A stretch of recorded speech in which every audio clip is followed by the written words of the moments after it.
Hi friends, সবাই কেমন আছো? আশা করি সবাই ভালো আছো। আজকে দেখো ভেন্ডি আলু তরকারি করব, তাই তোমাদের সামনে নিয়ে চলে এলাম নতুন একটা ভিডিও। তাহলে সবাই দেখতে থাকো। কি বলবো এদেরকে, আগে পেঁয়াজটা দিয়ে দিয়েছিলাম, তারপর চিংড়ি মাছটা ওই তেলের উপরে দিয়ে দিয়েছি মশলার সাথে দিয়ে। এবার তারপরে ভেন্ডি আলু কাটা ছিল, ধুয়েই কেটে রেখেছিলাম। এবার তারপরে কড়াই দিয়ে দিচ্ছি।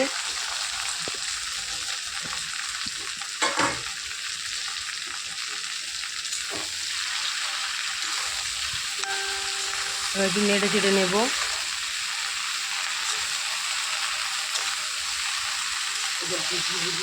ভেন্ডি আলু তরকারি করলে চিংড়ি মাছ দিয়ে খুব ভালো লাগে, খুব খেতেও খুব ভালো লাগে। আমার একটা ফেভারিট সবজি।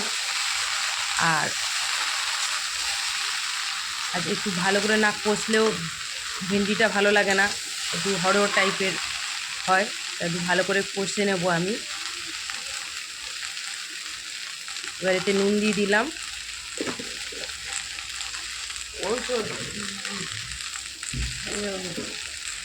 কাতলা মাছ নিয়ে এসেছিলাম, কাতলা মাছের সর্ষে কাতলা করেছি। এবার হলুদ দিয়ে দিলাম। ছেলে বললো কটা চিংড়ি মাছ ভেজে দাও, বলে ভেজে দিতে। ওরা খেলো, সে মেয়েটাকে ছাড়তে গেছে। আর 4-5-6টা চিংড়ি মাছ দিয়ে, ভেন্ডি দিয়ে আর একটা আলু দিয়ে চচ্চড়ি নিয়েছে। এবারে লঙ্কার গুঁড়ো,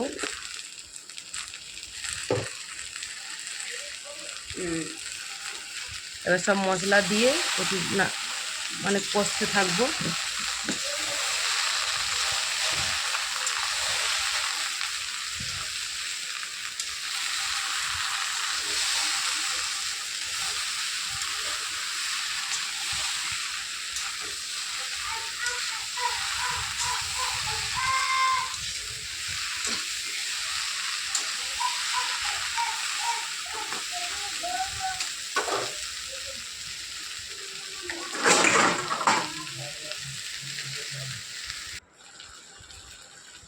এবার মাঝে মাঝে রান্না রেডি বেশি বলো তো, এবার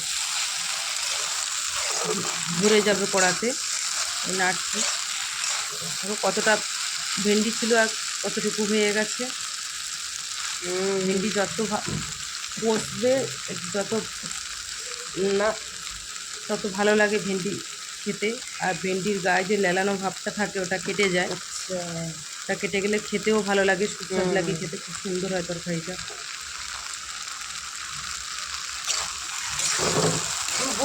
বুঝলাম।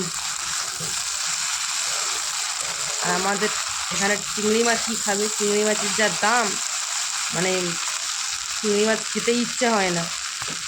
তুই ছেলে ভালোবাসে বলে নিয়ে আসা।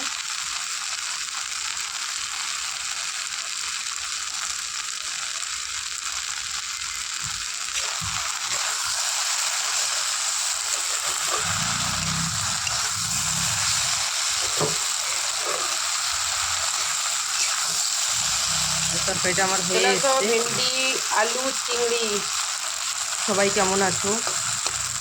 অবশ্যই ভিডিওটা ভালো লাগলে লাইক কমেন্ট শেয়ার করে দিও, পাশে থেকো। সবথেকে সবাইকে গোপাল সোনার তরফ দিয়ে অনেক অনেক ভালোবাসা।